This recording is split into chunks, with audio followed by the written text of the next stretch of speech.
Most of the work I've done has been in the frontier of cotton, the tropical areas, but mainly in the cotton agronomy and farming systems area.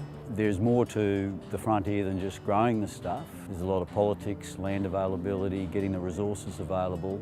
Mostly as a researcher, you can start to lay the foundations and allow people to have enough information on what to expect from cotton and whether it's possible, and what you've got to do to change your production practices for these completely different growing areas.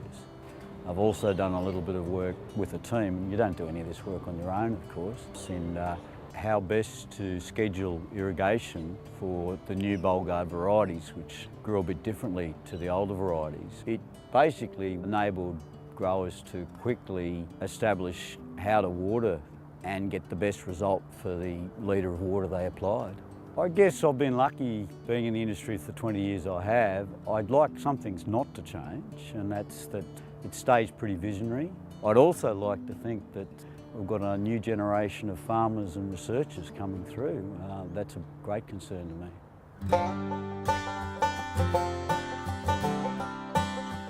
Colin and I have worked together for 15 years. Our research has focused particularly on Helicoverpa, the two species, the moths that are major problems that have been for a long time in cotton.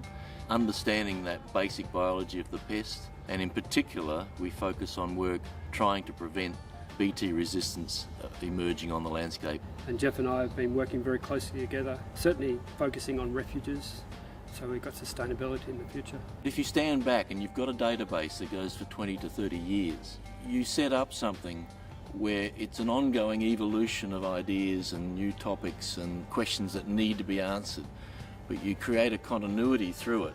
You can see how the industry is moving, see how the insects have moved, so you work hard at trying to do that. This information is published, of course, but it's also discussed through TIMS and it goes out there to the industry.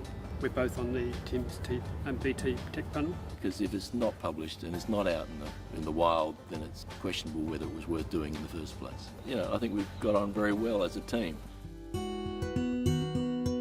My key areas of research and extension over the last 20 years has been focused on validating best management practices in the industry, like insect sampling techniques, insect thresholds, pest thresholds, PICS management strategies, crop monitoring techniques.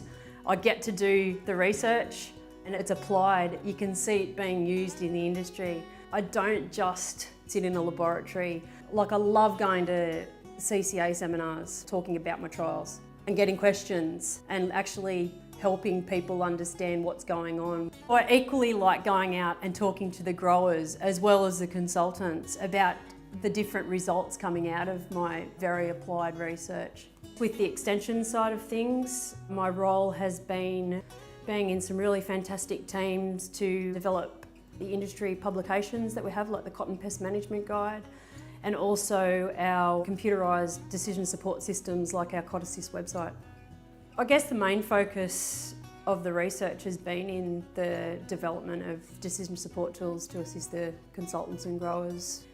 If I wasn't in a job that was making a difference, I would find a different job.